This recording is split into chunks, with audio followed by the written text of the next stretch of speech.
Bom dia, irmãos. Bom dia. Deus abençoe a todos. Convido a Santa e Amada Igreja para a leitura do Salmo 84 como convocação a este culto. Salmo 84.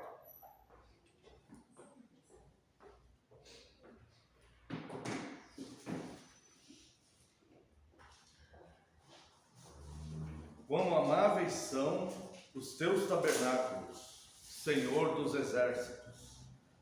A minha alma suspira e desfalece pelos atos do Senhor. O meu coração e a minha carne exultam pelo Deus vivo. O pardal encontrou casa, e a andorinha ninho para si, onde acolha os seus filhotes. Eu, os teus altares, Senhor dos exércitos, Rei meu e Deus meu. Bem-aventurados os que habitam em tua casa, louvam-te perpetuamente.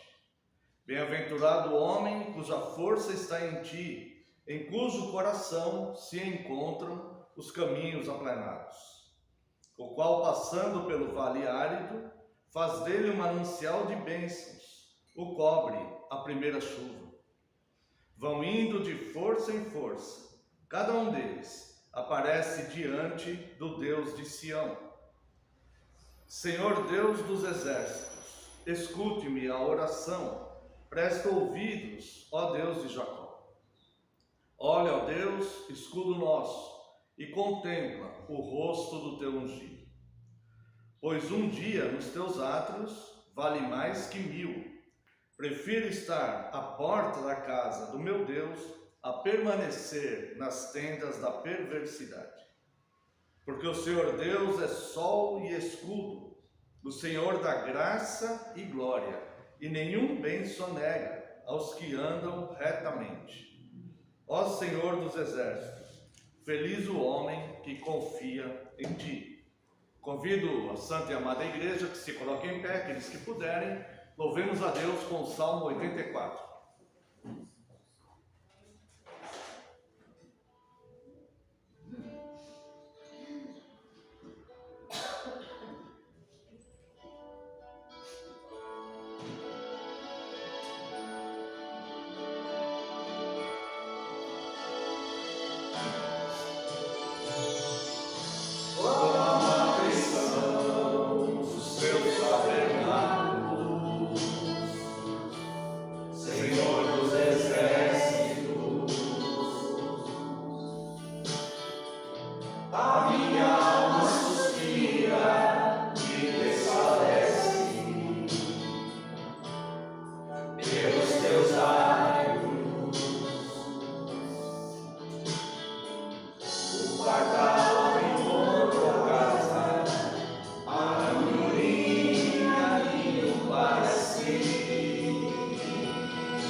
Bem-aventurados aqueles que habitam em tua casa, pois um só dia, Senhor, dos teus átrios vale mais que 1000. O pardal encontrou casa, a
Convido a Santa Igreja do Senhor para uma oração de invocação. Esvazie-se de tudo que habita sua mente, a exemplo de Cristo, que se esvaziou da glória de ser Deus. Esvazie-se de tudo que habita sua mente e concentre-se apenas em prestar um culto verdadeiro, espiritual, em espírito e em verdade ao nosso Criador. Busquemos a Deus numa oração de invocação. Oremos. Pai eterno e santo, glorioso, precioso, Deus eterno, santo, sublime, Pai das luzes, Deus vivo, Senhor dos exércitos, Deus criador dos céus e da terra. A Ti, Deus, rendemos graças, Senhor, rendemos homenagens. A Ti, Deus, nós adoramos, cultuamos, servimos. A Ti, Senhor, nós queremos louvar. E neste momento, Deus, nos unimos com todos aqueles, Senhor, que o adoram em espírito e em verdade, nos céus e na terra, para prestarmos um culto a Ti. No entanto, Deus, reconhecemos que somos falhos e pecadores e lhe pedimos, Deus, sinceras desculpas. Pedimos perdão, Pai, pelas nossas falhas e pecados. Rogamos a Ti, Senhor, que envie Teu Santo Espírito e que Ele nos ilumine, Deus, na palavra revelada que será lida, pregada, comentada neste lugar. Também lhe pedimos, Deus, que Teu Santo Espírito, pelo Teu favor e graça, nos ensine, Deus, a prestarmos um culto a Ti, um culto que de fato possa agradar ao Senhor. Nós pedimos, Deus, a Tua presença conosco. Conduza, Senhor, todos os atos deste culto e que Seu nome seja glorificado e cultuado, pois somente o Senhor será homenageado aqui. No nome santo e poderoso de Jesus Cristo, Teu Filho amado, é que nós oramos. Amém, Senhor, e glórias a Ti. Amada Igreja do Senhor Jesus Cristo, convido os irmãos para o voto da nossa segurança. Amada Igreja do Senhor Jesus Cristo, onde está o nosso socorro? O nosso socorro está em nome do Senhor, Criador dos céus e da terra. Graça a vós outros e paz, da parte de Deus, nosso Pai, e do Senhor Jesus Cristo. Os amados irmãos podem assentar-se. Vos convido à leitura do Salmo 121.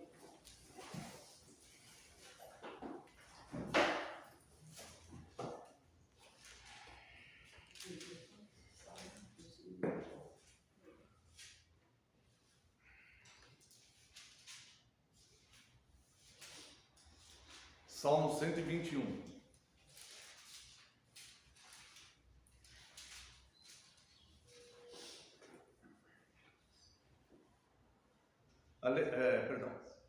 Salmo 121. Eleva os olhos para os montes, de onde me virá o socorro? O meu socorro vem do Senhor, que fez o céu e a terra. Ele não permitirá que os teus pés vacilem, não dormitará aquele que te guarda. É certo que não dormita nem dorme o guarda de Israel. O Senhor é quem te guarda. O Senhor é a tua sombra à tua direita. De dia não te molestará o sol, nem de noite a lua. O Senhor te guardará de todo mal. Guardará a tua alma. O Senhor guardará a tua saída e a tua entrada, desde agora e para sempre. Eu quero me deter aqui aos 3 primeiros versículos deste pequeno salmo. Nós estaremos buscando corações contritos e compungidos neste momento, onde faremos penitência, onde confessaremos ao nosso Deus pecados não confessados, onde ardentemente, com o nosso coração, buscaremos o perdão pelas nossas falhas e pecados. Esse salmo ele começa dizendo: eleva os olhos para os montes, de onde me virá o socorro? Esta é uma pergunta que muitos se questionam em momentos de aflição, em momentos de desesperança, em momentos de angústia. Eleva os olhos para os montes, como se eu estivesse disperso e perdido, e pergunto: de onde me virá o socorro? Eu não sei quem poderá me atender, ou quem poderá resolver a situação aflitiva pela qual estou passando. O homem muitas vezes eleva os olhos para os montes, muitas vezes os montes dos problemas e das dificuldades, e isso faz com que ele se abata mais, com que ele tema, com que ele perca o vigor e o ânimo, muitas vezes com que ele perca a esperança e até mesmo, em algumas vezes, que ele perca a fé. A perversidade da dureza do coração gera incredulidade. Outros elevam os olhos para os montes dos recursos humanos, talvez recursos financeiros, talvez recursos da medicina. Sim, nós devemos buscar essas coisas, mas a proposta de Deus ela é muito mais elevada do que elevarmos os olhos para os montes dos problemas ou para os montes dos recursos humanos que nós temos. A proposta de Deus é elevarmos os olhos para aquele que de fato pode nos socorrer em qualquer situação, porque Ele é realmente todo-poderoso e não há nada que Ele não possa fazer. Então esse salmo ele começa dizendo: eleva os olhos para os montes, de onde me virá o socorro? E ele vem com uma afirmação, ele responde efetivamente a essa pergunta para a sua própria alma. O meu socorro vem do Senhor que fez os céus e a terra. Nós devemos tomar como exemplo esse salmista, quando estamos passando por momentos de aflições e angústias, nós devemos ensinar a nossa própria alma.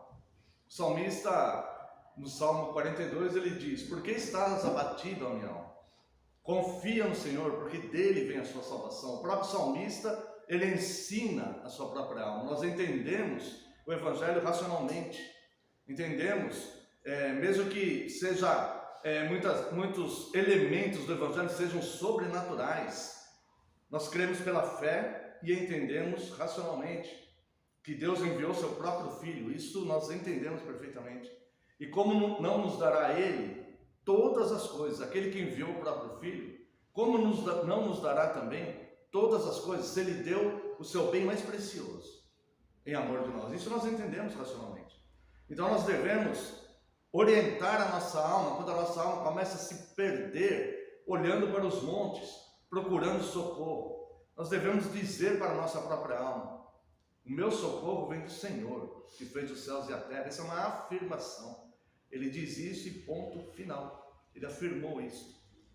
E ainda, irmãos, a bênção de sermos guardados até mesmo das próprias tentações, quando ele diz aqui: Ele não permitirá que os teus pés vacilem, não dormitará aquele que te guarda. Este vacilo é um vacilo que seria normal ou compreensível daquela pessoa que está dispersa. Eleva os olhos para os montes.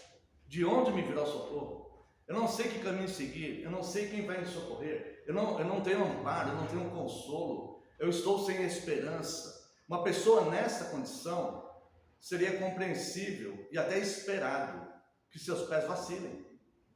Mas aquele que confessa para a sua própria alma e tem a fé segura, que sabe que o seu socorro vem do Senhor que fez os céus e a terra, este também compreende a grandeza deste Deus e todo o cuidado deste Deus, que, como um pai de fato amoroso, ele não permitirá que os teus pés vacilem. Então aqui reside, irmãos, a nossa confiança, a nossa fé num Deus que é extremamente poderoso. Eleva os olhos para os montes. Vou aceitar a proposta de Deus, que é muito mais elevada do que montes de problemas ou montes de soluções. O meu socorro, de fato, vem do Senhor que fez os céus e a terra. Mesmo que as circunstâncias gritem aos meus ouvidos que não há saída. Nós cremos num Deus todo-poderoso, que tirou pessoas de fornalhas, que tirou pessoas da boca dos leões, que abriu o mar. Esse é o mesmo Deus que opera hoje e sempre operará. Porque, irmãos, milagres é da perspectiva humana. Para Deus não há milagre. O sobrenatural é o agir natural de Deus. É sobrenatural para nós. Para Deus é muito simples. Um Deus que criou todas essas coisas com o poder da sua palavra. O Senhor Deus, em Jeremias, capítulo 32, verso 27, diz: eu sou o Deus de toda a humanidade. Acaso há algo difícil para mim? Não existe sequer dificuldade em Deus em agir. Quanto mais em favorecer aqueles que o temem. Então, irmãos, Ele não permitirá que os teus pés vacilem. Não dormitará aquele que te guarda. Esse momento é um momento de confissão. Nós vamos pedir perdão a Deus por sermos pecadores e nos detestamos por sermos pecadores. Nós vamos pedir perdão também a Deus se porventura, isso se os irmãos sentirem um desejo voluntário disso, né? Nós vamos pedir perdão a Deus também se porventura pecamos essas semanas, talvez até hoje, já logo cedo, né? Nós vamos pedir perdão a Deus por isso. Mas também nós vamos pedir perdão todas as vezes, por todas as vezes que os nossos pés vacilaram, porque nós nos esquecemos que o nosso socorro vem do Senhor. E em meio a situações aflitivas e provações, que a Bíblia nos diz que passaríamos por elas, né? No mundo tereis aflições, mas não temam, eu venci o mundo.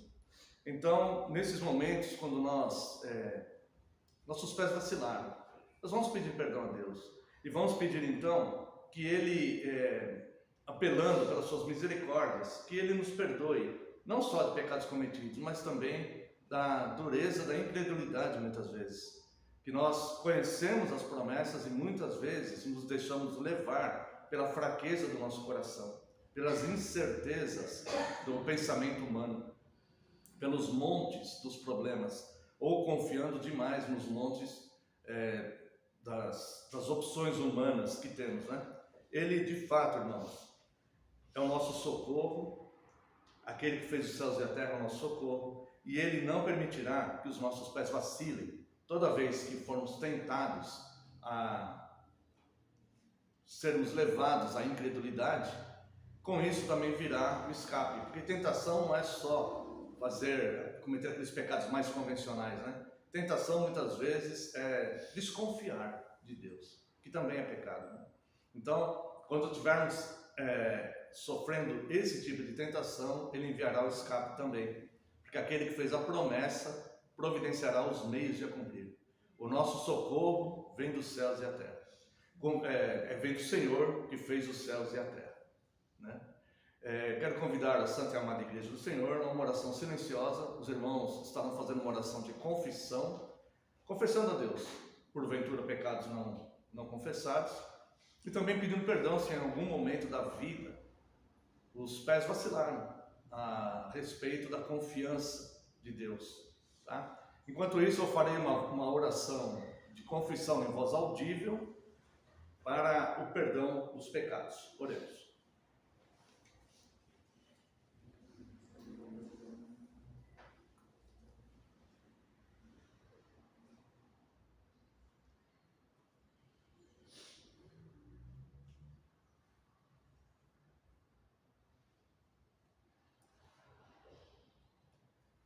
Deus Pai Consolador, Provedor, Protetor, Eterno e Santo, a Ti toda a glória, Deus. Nesse momento, Deus, Tua Igreja, neste local, traz corações contritos e compungidos, Deus, porque reconhecemos, Deus, que somos fracos e em meio às tempestades da vida, muitas vezes desconfiamos, Deus, desconfiamos da Tua providência. Nós sabemos, Deus, que o nosso socorro virá do Senhor que fez os céus e a terra. E sabemos também, Deus, que há poder no Senhor para não permitir que nossos pés vacilem. Por isso nós queremos estar em contato aprofundado com a Tua Santa Palavra, que é o que nos fortalece, porque o Senhor é a nossa força. Nesse momento, Deus, apelamos pelas Tuas muitas misericórdias em busca, Deus, do favor do Teu perdão. Buscamos o Teu favor, Deus, porque por nós mesmos, Senhor, nós não conseguimos, ó Pai, termos o perdão das nossas falhas, dos nossos pecados, pois só em Ti, só o Senhor é poderoso para perdoar pecados, e isto para que os homens o temam. Por isso, Deus, nós apelamos pelas Tuas misericórdias, pela Tua graça, pelo Teu favor. E com todo respeito e reverência, Senhor, lhe pedimos, perdoa-nos, Senhor. Perdoa-nos pelas nossas falhas e pecados. Perdoa pela nossa fraqueza. Perdoa-nos se desconfiamos. Perdoa, Deus, por a nossa fé ser fraca muitas vezes. Nós pedimos o perdão. Pedimos que o Senhor restabeleça em nós um espírito inabalável e um coração puro para sermos limpos de mãos e puros de coração. Permita, meu Deus, que sejamos hoje pessoas melhores do que fomos ontem. E isso com a Tua graça, porque queremos seguir, ó Deus, de glória em glória, até a estatura de varão perfeito, se assim for o Teu desejo para as nossas vidas. E no nome santo e poderoso de Jesus, ó Pai, naquele dia, podermos completar a carreira, tendo guardado a fé. Obrigado pela graça do Teu perdão, no nome santo de Jesus, oramos agradecidos. Amém, Senhor. Quero convidar a Santa e Amada Igreja de Cristo para louvarmos a Deus com o Salmo 121. Nesse momento também Esse momento também é oportuno para aqueles que desejam estar ofertando. Salmo 121.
Convido a Santa e Amada Igreja para a leitura do Dia do Senhor 6. O Dia do Senhor 6 ele é um pouco longo, irmãos, então basicamente será apenas a leitura, tá? Nós já passamos pelo catecismo, a introdução do catecismo, qual é o nosso único consolo na vida ou na morte. Nosso único consolo na vida ou na morte é saber que não pertencemos a nós mesmos, mas pertencemos de corpo e alma ao nosso Senhor Jesus Cristo. Então, seja o que for que aconteça nas nossas vidas, acontece com a permissão daquele a quem pertencemos e aquele que nos ama com amor incondicional, a ponto de dar a sua vida por nós. Depois, nós entramos na primeira parte do Catecismo, Dia do Senhor 2 ao Dia do Senhor 4, onde é abordado a nossa queda, os nossos pecados e a nossa miséria. E agora estamos na terceira parte, que é a Cristologia do Catecismo, que vai apontar o que é necessário então, o que nós precisamos, o que deve acontecer para que nós não sejamos condenados com o mundo. E no Dia do Senhor 5, nós começamos a estudar a nossa salvação. Nós vemos que nós, por sermos pecadores, nós não podemos satisfazer a justiça de Deus. Deus é santo, reto, e Deus não aceita o pecado. Os olhos de Deus não podem sequer contemplar o mal. Deus abomina e detesta o mal. E nós fomos condenados por pecado, por erros. Então, nós começamos a observar no Dia do Senhor 5. Obrigado, Deus abençoe.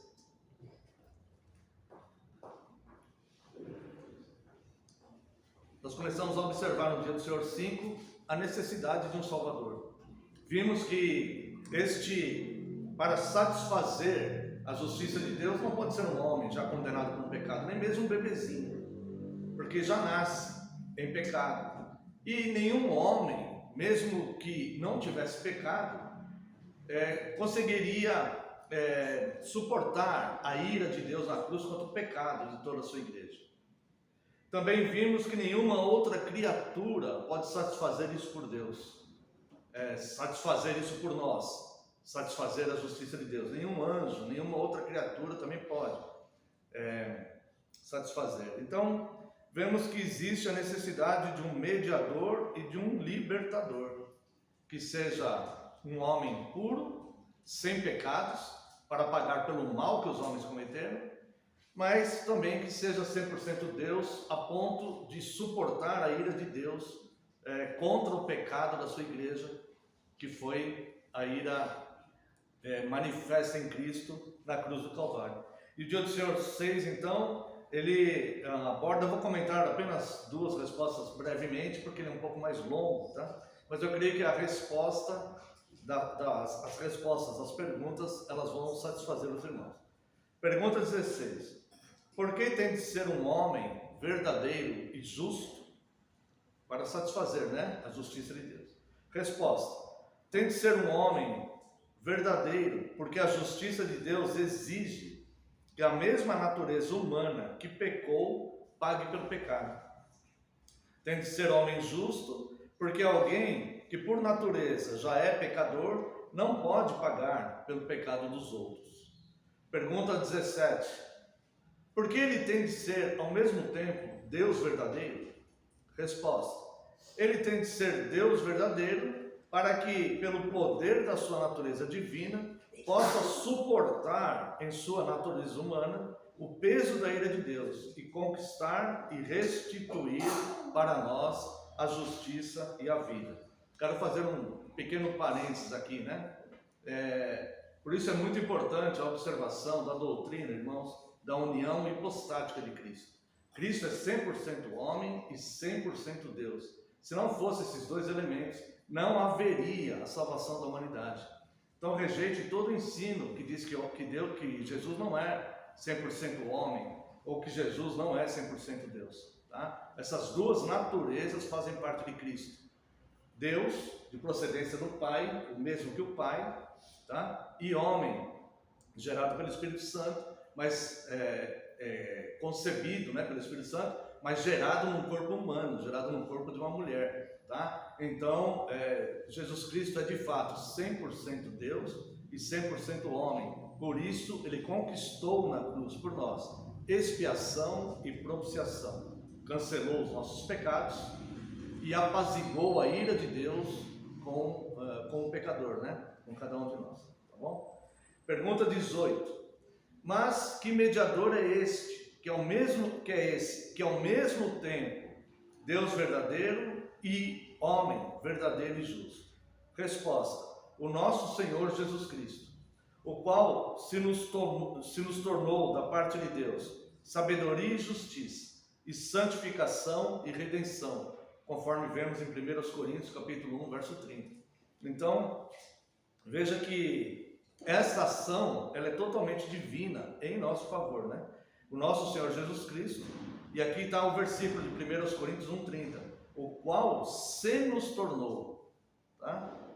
Da parte de Deus, sabedoria e justiça, santificação e redenção. Então o homem, ele não tem justiça própria, tá? E até mesmo para a santificação e para a salvação, que é a redenção, nós precisamos dessa ação de Deus, porque o homem estava morto em delitos e pecados. Quero convidar os irmãos apenas a leitura de um versículo aqui, a primeira carta de Paulo a Timóteo, capítulo 2, verso 5.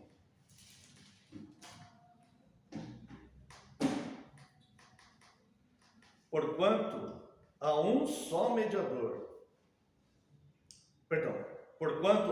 Deus e um só mediador entre Deus e os homens, Cristo Jesus, homem. Tá? Então veja que aqui Cristo já havia ressuscitado, já havia sido assunto ao céu há muito tempo, tá? E Paulo diz: porquanto há um só Deus e um só mediador entre Deus e os homens, Cristo Jesus, homem. Tá? Ele não perdeu a sua natureza humana. Também quero aproveitar aqui, estamos em 2 Coríntios, né? Ver o 3,16. Tá? Isso aqui provavelmente era um hino que a igreja cantava no século I. E o apóstolo Paulo, ele coloca esse trecho desse hino aqui nessa carta a Timóteo. Evidentemente, grande é o mistério da piedade. E ele descreve então aqui elementos sobre Cristo. Aquele que foi manifestado na carne, se tornou homem, foi justificado em espírito, contemplado por anjos, pregado entre os gentios, crido no mundo, recebido na glória. Então, é este Senhor Jesus Cristo, que é o único que pode satisfazer os nossos pecados diante de Deus, o único que pode satisfazer a justiça de Deus, de tal forma que Deus, quando olha o mundo, ele vê os ímpios e a sua ira se manifesta contra os ímpios, que são mergulhados em pecado. Mas quando ele olha para a sua igreja, ele olha os justos, ele vê os méritos de Cristo. É como se nós não tivéssemos cometido pecado nenhum, porque Deus, ele vê os méritos de Cristo em nós, tá? Os méritos de Cristo escondem os nossos pecados, dizendo assim para uma forma para a compreensão, né? É como se os méritos de Cristo escondessem os nossos pecados dos santos olhos de Deus. Então Deus olha para o mundo, vê filhos da desobediência que estão aguardando a ira, e a ira será manifesta, tá? E quando Deus olha para a sua igreja santa e imaculada, né? Deus vê os méritos de Cristo em cada um de nós. Então ele não vê os nossos pecados, ele vê os méritos de Cristo. Há uma substituição aqui, tá? Pergunta 19: como você sabe disso? Resposta: pelo Santo Evangelho, que o próprio Deus revelou pela primeira vez no paraíso. Isso aqui, primeira vez no paraíso, convido os irmãos aqui, ó, é Gênesis, é que é conhecido, né, como proto-evangelho. Gênesis é a primeira pregação do Evangelho, tá? Está aqui em Gênesis 3,15.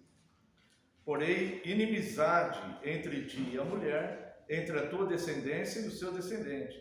Este te ferirá a cabeça e tu te ferirá o calcanhar. Então aqui é o proto-evangelho, tá? Quer dizer, o início da pregação do Evangelho. Pergunta 19, né? Como você sabe disso? Pelo Santo Evangelho que o próprio Deus revelou pela primeira vez no paraíso, conforme lemos. Depois, ele o proclamou pelos patriarcas e profetas, e o prefigurou pelos sacrifícios e outras cerimônias da lei, e finalmente o cumpriu por meio do seu único Filho. E eu quero convidar os irmãos, né? Ela termina, o dia do Senhor 6 termina aqui. Eu quero convidar os irmãos para a leitura de Atos dos Apóstolos, capítulo 10, verso 43.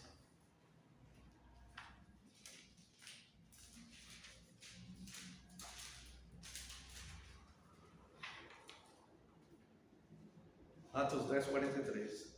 Dele, todos os profetas dão testemunho de que, por meio de seu nome, todo aquele que nele crê recebe remissão de pecados.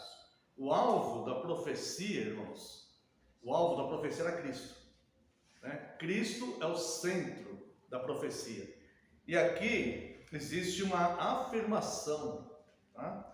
Que todos os profetas, né, dão testemunho de que por meio do seu nome, todo aquele que nele crê recebe remissão de pecados. Todos os livros de todos os profetas existe cristologia ali. Às vezes é difícil de achar, mas existe cristologia ali porque todos os profetas deram testemunho acerca de Cristo. Que o Senhor Deus abençoe essa pequena palavra e que gere em nós gratidão a Deus. Gratidão a Deus por ter enviado Cristo. Gratidão a Cristo por ter se esvaziado da glória de ser Deus e ter vindo sofrer, né, nesse mundo tenebroso para salvar a sua igreja, tá? Que a gratidão seja um motivo de nós cultuarmos a Deus e nós seguirmos seus padrões, suas prescrições. Quero convidar a Santa e Amada Igreja para louvarmos a Deus com o Salmo 142.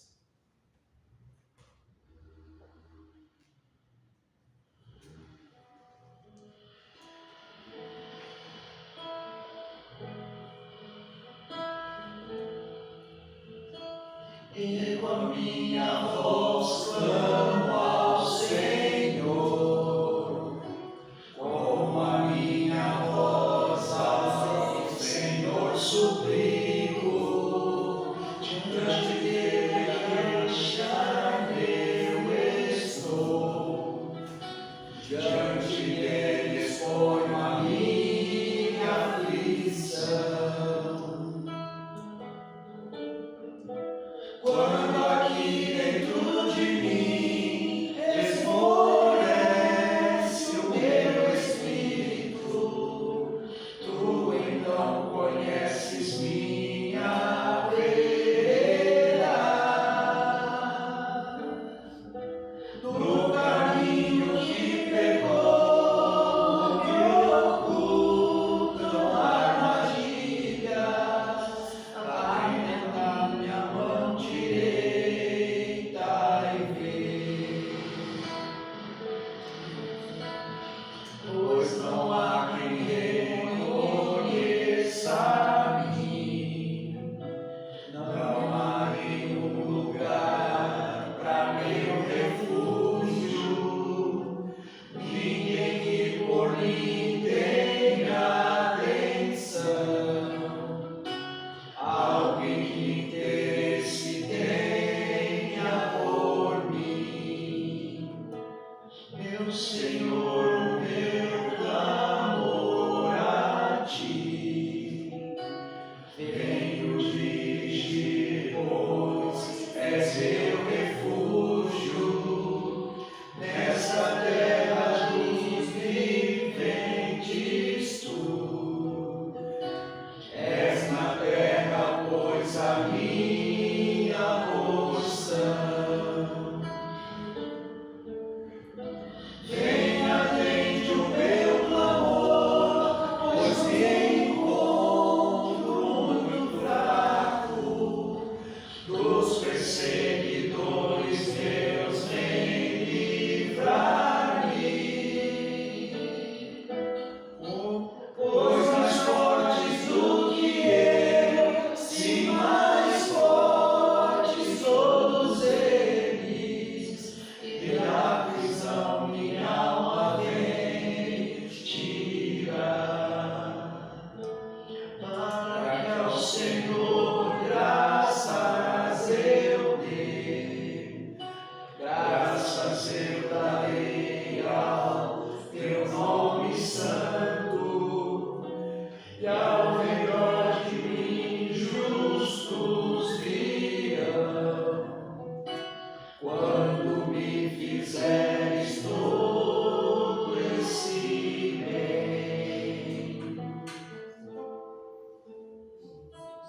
Quero convidar a Santa e Amada Igreja de Cristo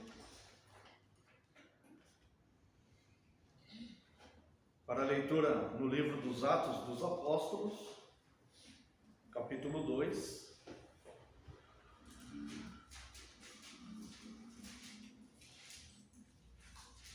Faremos a leitura dos versos 1 a 4.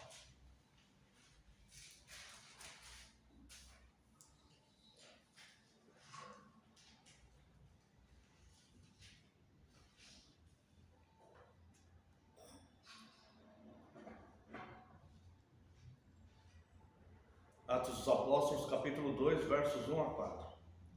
Ao cumprir-se o dia de Pentecostes, estavam todos reunidos no mesmo lugar.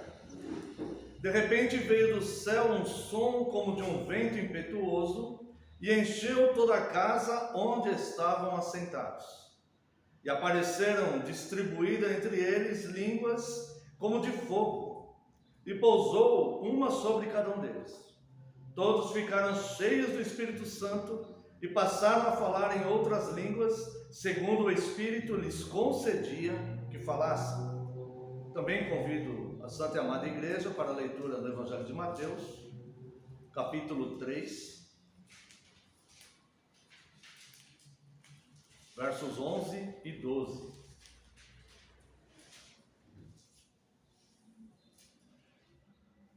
Eu vos batizo com água para arrependimento, mas aquele que vem depois de mim é mais poderoso do que eu, cujas sandálias não sou digno de levar. Ele vos batizará com o Espírito Santo e com fogo. A sua pá ele a tem na mão, e limpará completamente a sua eira, e recolherá o seu trigo no celeiro, mas queimará a palha em fogo inextinguível. E ainda quero convidar a Santa e Amada Igreja para a leitura na primeira carta aos Coríntios, capítulo 11,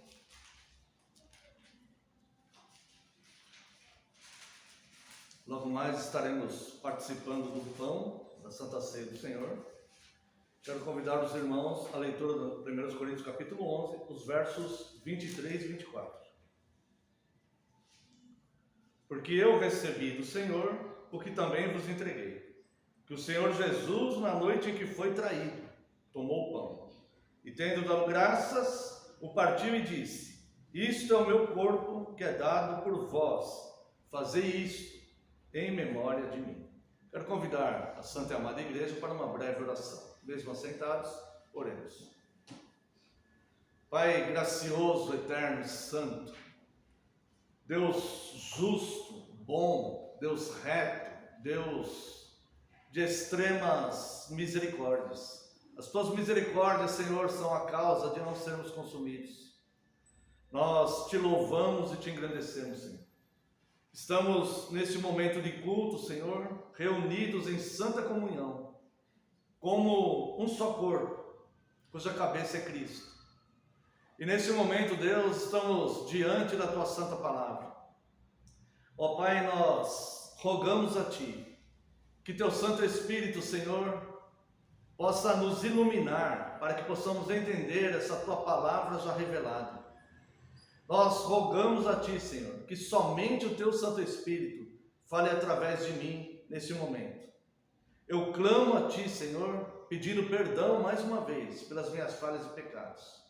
E lhe peço ardentemente que neste momento eu desapareça, eu diminua e só prevaleça a tua palavra, porque a tua palavra é a verdade. No nome santo e poderoso de Jesus Cristo é que nós oramos. Amém, Senhor. Amada Igreja do Senhor Jesus Cristo, venho vos proclamar Cristo, o pão da vida, o pão vivo que desceu do céu e se fez um de nós, para que nós fôssemos feitos à sua semelhança também, e tivéssemos parte do seu corpo, que como pão dado por nós, para que nós tivéssemos vida e comunhão nele. Quero convidar a Santa e Amada Igreja para a leitura aqui na primeira carta aos Coríntios, capítulo 11, mais uma vez os versos 23 e 24. verso 23 e 24. Porque eu recebi do Senhor o que também vos entreguei, que o Senhor Jesus, na noite em que foi traído, tomou o pão e, tendo dado graças, o partiu e disse: isto é o meu corpo que é dado por vós. Fazei isto em memória de mim. O que podemos aprender sobre o pão, o corpo de Cristo, que participaremos daqui a alguns minutos? Se vocês receberam dignamente, se vocês o receberam a Cristo dignamente, vocês são isso mesmo que receberam, exatamente isso. Vocês são pão também, a mesma essência do corpo de Cristo. Não existe um corpo com uma essência e membros com outra essência.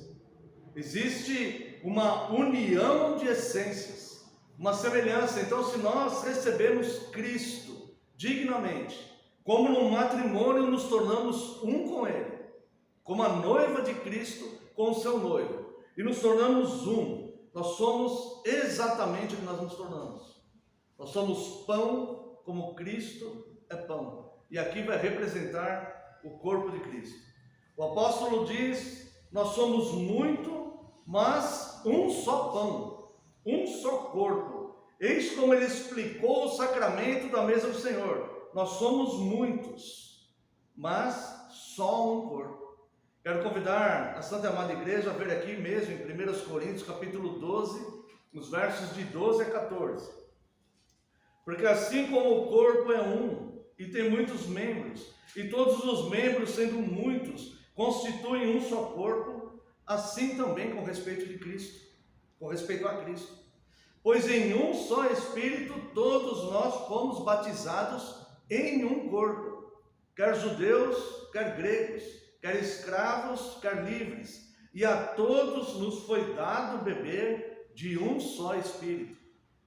Porque também o corpo não é um só membro, mas muitos.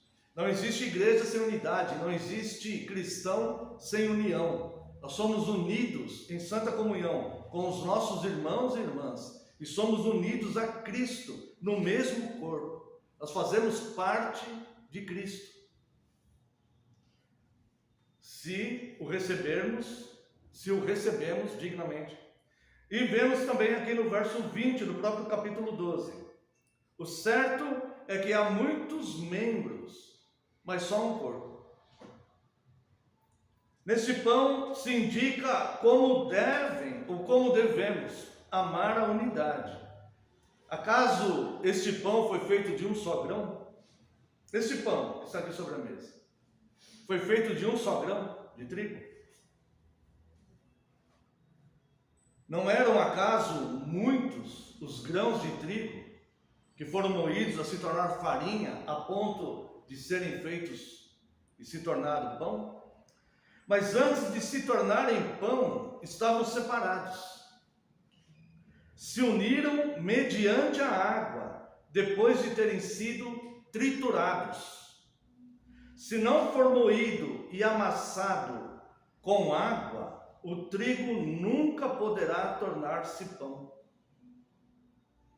Cada lágrima que você derramou na sua caminhada até aqui foi forjando o mesmo pão, foi tornando você participante dos mesmos sofrimentos de Cristo, não na mesma intensidade, mas foi forjando você parte do corpo de Cristo.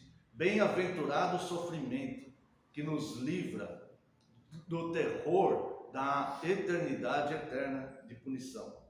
Bem-aventurado o sofrimento que nos aproxima de Cristo em oração simples e que nos torna humilde, que olhamos para nós e vemos como somos incapazes, fracos, inoperantes diante do sofrimento que a vida apresenta. Bem-aventurado o sofrimento pelos quais passamos, segurando nas mãos do nosso Redentor, pois quando Ele nos dá o alívio, nossa alma regozija e glorifica Ele. Obrigado, Senhor, porque só o Senhor poderia ter feito isso. Por isso, por causa das suas lágrimas, você sabe como valorizar a nossa unidade. Não há nenhum de nós, não há igreja que não tenha sofrido. Se você olhar para trás, você vai ver que os profetas foram cerrados ao meio, apedrejados. Os apóstolos foram crucificados, mortos à espada. Os reformadores foram queimados em óleo, mortos, perseguidos, suas famílias devastadas. Para que nós tivéssemos assento na igreja de Cristo hoje, sangue de pessoas das quais o mundo não era digno de recebê-las, foi derramado no chão. E muita lágrima escorreu dos olhos daqueles que professam a fé em Cristo. Nós fomos forjados pela água. Nós éramos grãos separados e dispersos, até que fomos unidos, e pela trituração que a própria vida nos causa em circunstâncias e perseguições, nós fomos também sendo forjados para sermos pão um dia. E assim, participantes do corpo de Cristo, nós sabemos exatamente como valorizar a nossa unidade. Mas, se não for trigo mesmo, de verdade, nunca dará valor a essa unidade. Nossa unidade no corpo. Se não for trigo, nunca será valorizado, não dará valor, não haverá importância para aquilo. Mas se for trigo, saberá dar valor. Aqui em 1 Coríntios, capítulo 12, que estamos, os versos 25 a 27. Para que não haja divisão no corpo, pelo contrário, cooperem membros com igual cuidado em favor uns dos outros. De maneira que se um membro sofre, todos sofrem com ele. E se um deles é honrado, com eles todos se regozijam. Nós vemos no mundo a crueldade, quando alguém passa por aflições, o outro ri. Nós vemos na igreja o oposto. Choramos com os que choram e nos alegramos com os que se alegram. Isto é, todo aquele que é trigo. Então nós vemos que a procedência do trigo. Qual é a procedência do trigo?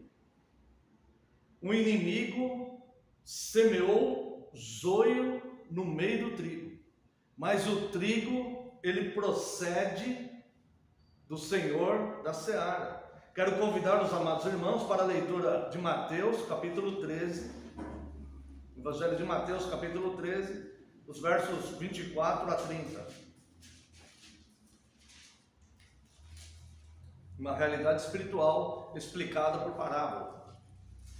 Mateus 13, 24. Outra parábola lhes propôs, próprio Cristo falando, né? Outra parábola lhes propôs, dizendo: o reino dos céus é semelhante a um homem que semeou boa semente no seu campo. Veja, dono da seara, ele semeou a boa semente, o trigo, que é a sua igreja. Mas enquanto os homens dormiam, veio o inimigo dele, semeou o joio no meio do trigo e retirou-se. Então, no meio desta boa semente, o inimigo semeou também o trigo. Então veja que nós temos aqui duas procedências, do que é trigo e do que não é trigo. Parece trigo, mas não é. É o joio. Um procede de Deus, o outro procede do inimigo. Verso 26. E quando a erva cresceu e produziu fruto, apareceu também o joio. Então, vindo os servos do dono da casa, lhe disseram: Senhor, não semeaste boa semente no seu campo? De onde vem, pois, o joio? Essa é uma pergunta que muitos fazem. Mas não é a igreja de Cristo, então por que tal pessoa fez esse escândalo, causou esse escândalo? Por que tal pessoa agiu desse meio, dessa forma? Por que acontece esse tipo de coisa? Verso 28. Ele, porém, lhes respondeu: o inimigo fez isso. Mas os servos lhe perguntaram: queres que vos arranquemos o joio? Ele respondeu: não. Veja que o joio, ele continua junto com o trigo, na própria igreja, com a permissão de Cristo. Com a permissão de Cristo. Mas existe um motivo de amor, um motivo bom, para que esse joio não seja arrancado fora de tempo. E ele diz: deixai-os crescer juntos até a colheita. Irmãos, não se enganem, a colheita virá. Deixai-os crescer juntos até a colheita. E no tempo da colheita direi aos ceifeiros: Veja que Cristo ele não perdeu o controle dessa situação. Quando chegar a colheita, eu direi aos ceifeiros: ajuntai primeiro o joio, atai-o em feixes, para ser queimado. Esse aqui é o fogo final, do fogo inextinguível, que é o inferno, né? Mas o trigo recolhei-o no meu celeiro. Então nós somos a boa semente, sabemos que existe o joio, mas mantemos o nosso domicílio, para sermos unidos a outros grãos de boa semente, a fim de que sejamos pão. Eis o processo do corpo verdadeiro de Cristo. Nasce boa semente, conforme vimos aqui no verso 24. Outra parábola lhes propôs, dizendo: o reino dos céus é semelhante ao homem que semeou boa semente no seu campo. Quando Deus criou o homem, quando Deus criou toda a natureza, está lá em Gênesis 1:31, e olhou Deus e viu que tudo era muito bom. Então, o processo do corpo verdadeiro de Cristo, esse misterioso corpo de Cristo, em que nós nos tornamos, ou melhor, Ele nos tornou membros do seu próprio corpo. Nascemos da boa semente. A parábola do semeador diz: eis que um homem saiu a semear, e a semente que caiu em solo fértil produziu 30, 60 e a 100 por um. Ou seja, o verdadeiro trigo, o verdadeiro irmão, o verdadeiro obreiro, o verdadeiro mestre, o verdadeiro cristão, ele provém da boa semente. Mas ele sabe que existe também o joio. Isso não nos assusta nem nos surpreende. O joio também existe. Então nasce da boa semente. A semente é a santa palavra de Deus. Une-se a outros grãos que nasceram da mesma boa semente e se tornaram membros do mesmo corpo. Vou voltar lá para 1 Coríntios capítulo 12, verso 27, que diz: ora, vós sois corpos de Cristo e individualmente membros desse corpo. Cada um de nós individualmente é um membro importante para o funcionamento do corpo, para a união e para a comunhão do corpo. Tá? Então nascemos da boa semente, a boa semente que é a santa palavra de Deus, nos unimos a outros grãos que também nasceram da boa semente e nos tornamos membros uns dos outros, de forma que nós somos membros uns dos outros. Como é possível o trigo se alegrar com a dificuldade, a tristeza de outra parte do seu corpo? Como é possível o meu corpo ficar satisfeito se existe uma inflamação em um dos meus membros? Ou se um dos meus membros está machucado e ferido, como é possível o corpo regozijar-se? Então nós nos tornamos membros uns dos outros, unidos pela água do batismo, que é a morte de Cristo. Veja 1 Coríntios 12, 13. Esta água nos forja exatamente o corpo de Cristo. Por isso é necessário o batismo. 1 Coríntios capítulo 12, verso 13. Aqui diz: pois em um só Espírito todos nós fomos batizados em um corpo, quer judeus, quer gregos, quer escravos, quer livres, e a todos nos foi dado de beber de um só Espírito. Esse batismo cristão ele é tão importante como selo de entrada no corpo, que os apóstolos não aceitavam pessoas que haviam sido batizadas apenas no batismo de João. O batismo de João não é um batismo cristão.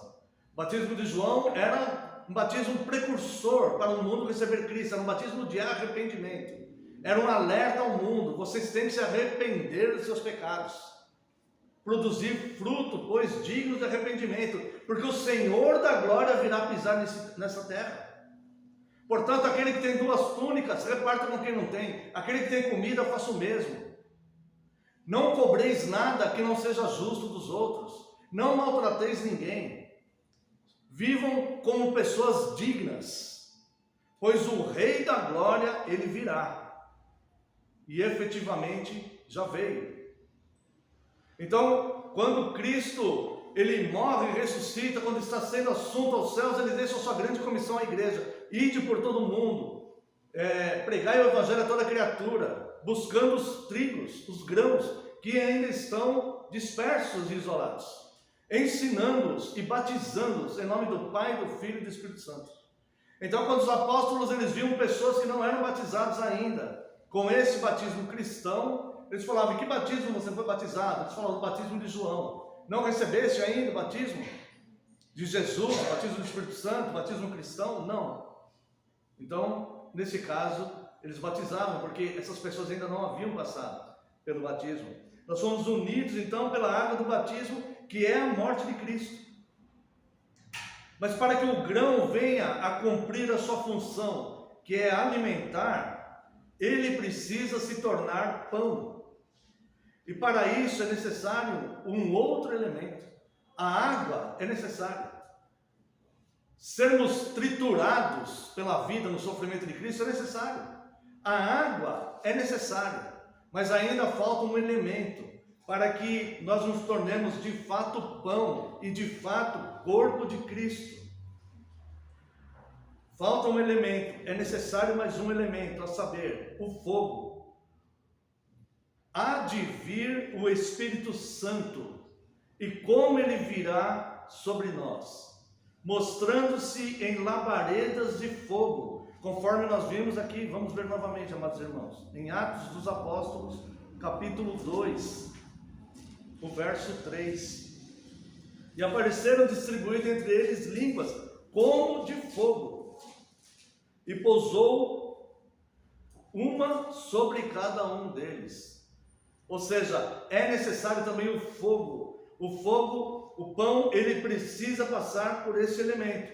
E esse elemento será produzido pelo próprio Espírito Santo, mostrando-se em labaredas de fogo, o fogo que purifica a nossa boca. Veja que em Isaías capítulo 6, é muito importante nós entendermos nesse chamado de Isaías capítulo 6, vamos ler dos versos 5 a 8. Então disse eu: ai de mim, estou perdido. Isso aqui é a visão de Isaías, né? Contextualizando os irmãos. Porque sou homem de lábios impuros, habito no meio de um povo de impuros lábios, e os meus olhos viram o Rei, o Senhor dos Exércitos. Quando Isaías ele tem a visão ali do trono de Deus, no seu chamado, a primeira coisa que esse chamado de Deus faz com Isaías é que Isaías veja claramente e reconheça exatamente quem ele é. Ai de mim, ele reconhece o seu estado de consciência, o seu estado físico. E ele olha, quando ele recebe o chamado, ele não pensa: vou me projetar, eu vou crescer, eu vou prosperar, Deus vai me dar tudo, Deus vai abrir as portas do ouro e da prata para mim. Não é isso que ele pensa. O trigo, quando ele vê o chamado, quando ele reconhece Cristo, a primeira coisa que acontece com ele é ele olhar para ele mesmo e ver quão miserável ele é. E ele olha e fala: ai de mim. Este ai é um lamento, é quase que uma ameaça. E ele fala: ai de mim. Eu perdi o versículo, era o 5. Então ele diz: ai de mim, estou perdido. Ele não vê ali uma fonte de lucro, mas ele vê a condenação dele, porque ele viu o Deus Santo. E ele fala: ai de mim, estou perdido. E ele começa a descrever então as suas falhas, a sua pequenez, o seu erro, qual era o pecado recorrente na vida dele. Porque sou homem de lábios impuros. E ele reconhece ainda que não há um justo sequer. E ele fala: habito no meio de um povo de impuros lábios. E aí ele fala: ai de mim, estou perdido. Por quê? Porque sendo assim tão miserável pecador, os meus olhos viram o Rei, viram o Senhor dos Exércitos. Deus me alcançou aqui, Ele me viu nesse estado de miséria que eu estou. Então um dos serafins voou para mim, trazendo na mão uma brasa viva, que tirara do altar com uma tenaz. Uma tenaz é uma espécie de uma pinça, né? Então ele pegou uma brasa. O que é uma brasa viva? Quando você faz churrasco, não está o carvão ali, que ele está aceso, né? A gente costuma falar isso, né? Essa é a brasa viva. Ele tirou aquilo e com a brasa tocou a minha boca e disse: eis que ela tocou os teus lábios, a tua iniquidade foi tirada e perdoados os teus pecados. É necessário o fogo do Espírito Santo para a purificação. E essa purificação, ela começa primeiro trazendo em nós, na nossa consciência, o reconhecimento de quem nós somos e de quem Deus é. Ai de mim que estou perdido, porque tenho esse pecado, aquele outro pecado recorrente, mas estou sendo chamado aqui por Deus, estou perdido porque Deus me viu. Isso é incompatível, é incompatível. O meu estado pecador, abominável, é incompatível com o Rei da Glória, santo e perfeito. Veja como o maior milagre que existe não é Deus ressuscitar um corpo físico que morreu, mas é ressuscitar um espírito humano, morto em delitos e pecados. Esse é o maior milagre que existe. E então, ele, mostrando-se em labaredas como no dia de Pentecostes, agora ele purifica a nossa linguagem, purifica, retira os nossos pecados através desse fogo. E nós começamos então a nos tornar pão no corpo verdadeiro, da unidade, do amor e da verdade. E ele nos inspira a piedade e nos faz arder para Deus e desprezar o mundo. Veja Romanos capítulo 12, verso 9.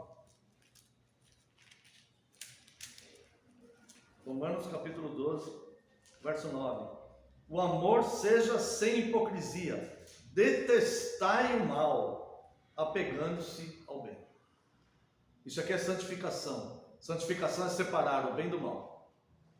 Deteste o mal e apegue-se ao bem. Deteste o mal, porque esse mal vai te assediar. E se você flertar com ele, você pode cair. Deteste o mal. Queimará a palha dentro de nós e purificará o nosso coração como o ouro. Vamos lá ao outro texto que nós lemos em Mateus 3, 11 e 12.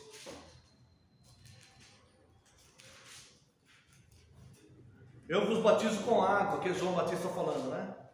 Eu vos batizo com água para arrependimento. Mas aquele que vem depois de mim é mais poderoso do que eu, cujas sandálias não sou digno de lavar. Ele vos batizará com o Espírito Santo e com o fogo.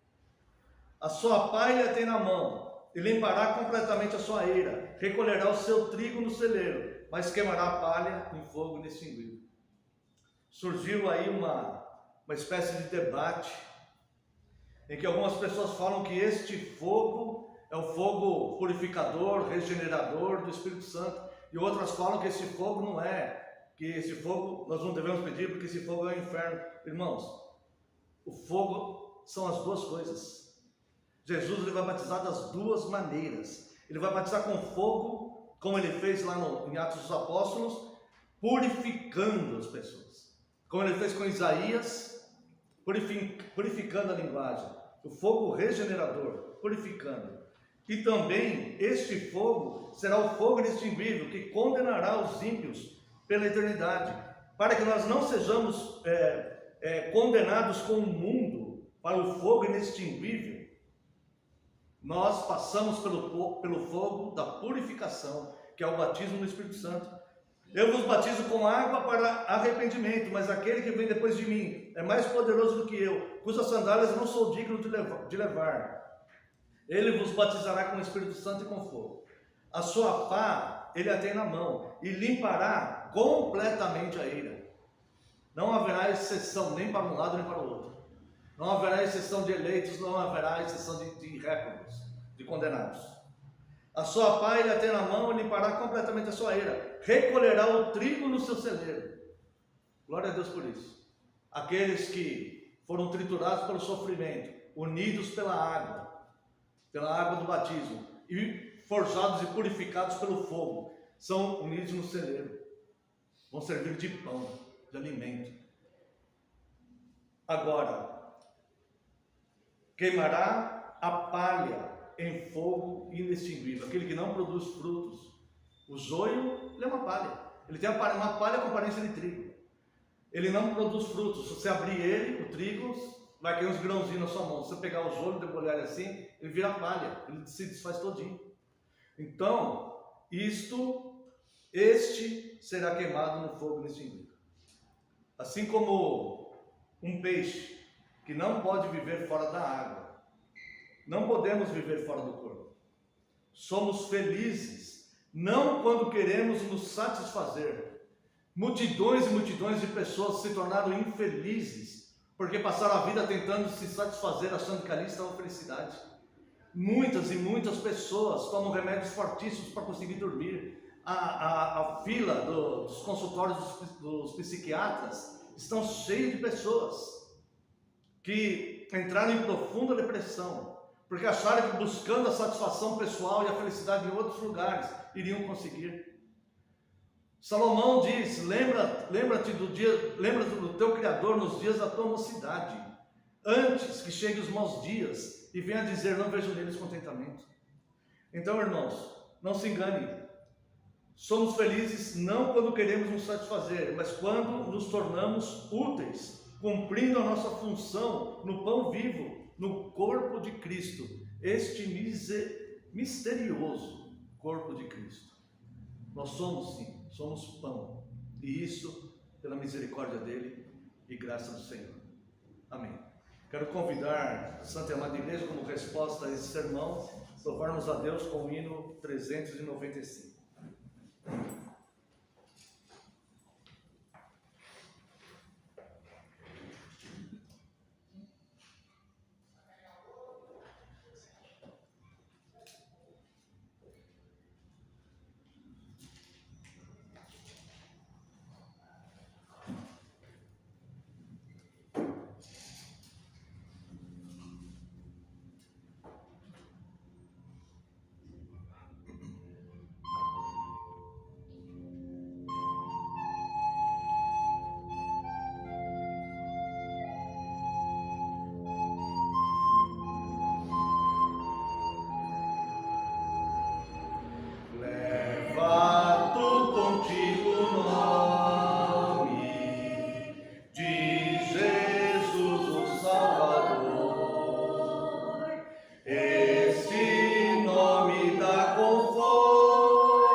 convidar a Santa e Amada Igreja para professarmos a nossa fé cristã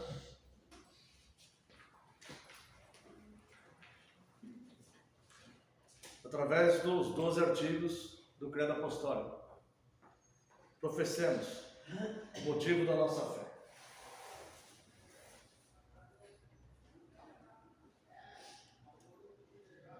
Creio em Deus Pai, Todo-Poderoso, Criador dos céus e da terra, e em Jesus Cristo, seu único Filho, nosso Senhor, que foi concebido pelo Espírito Santo, nasceu da Virgem Maria, padeceu sob Pôncio Pilatos, foi crucificado, morto e sepultado, desceu ao inferno, no terceiro dia ressurgiu dos mortos, subiu ao céu e está sentado à direita de Deus Pai Todo-Poderoso, de onde há de vir a julgar os vivos e os mortos. Creio no Espírito Santo, na Santa Igreja Universal de Cristo, na comunhão dos santos, na remissão dos pecados, na ressurreição do corpo e na vida eterna. Amém.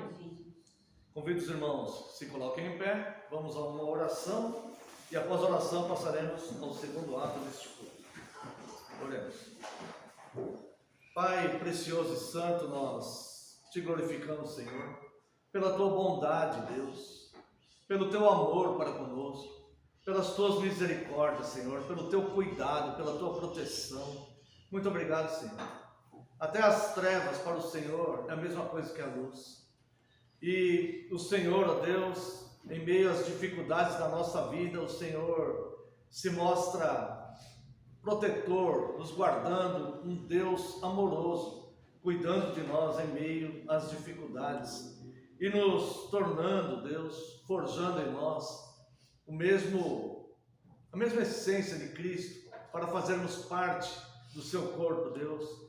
Esse sofrimento que se semelha ao sofrimento de Cristo, não em intensidade, mas ele nos forja o caráter do seu corpo, dos membros do corpo de Cristo. E nós te agradecemos, Deus, porque isso é misericórdia do Senhor e bondade do Senhor. Pedimos agora, Deus, que o Senhor, consagramos a Ti os elementos, Senhor, desse sacramento, que com sua permissão e graça passaremos agora a ministrar. Consagramos a Ti o pão e o vinho. Consagramos ao Senhor a união desta igreja local, membro com membro e com o Senhor, e também a nossa união e comunhão com toda a sua igreja espalhada em todo o mundo. Nós te agradecemos, Deus, pelo partir do pão. Nós te agradecemos pelo teu amor, no nome santo e poderoso de Jesus.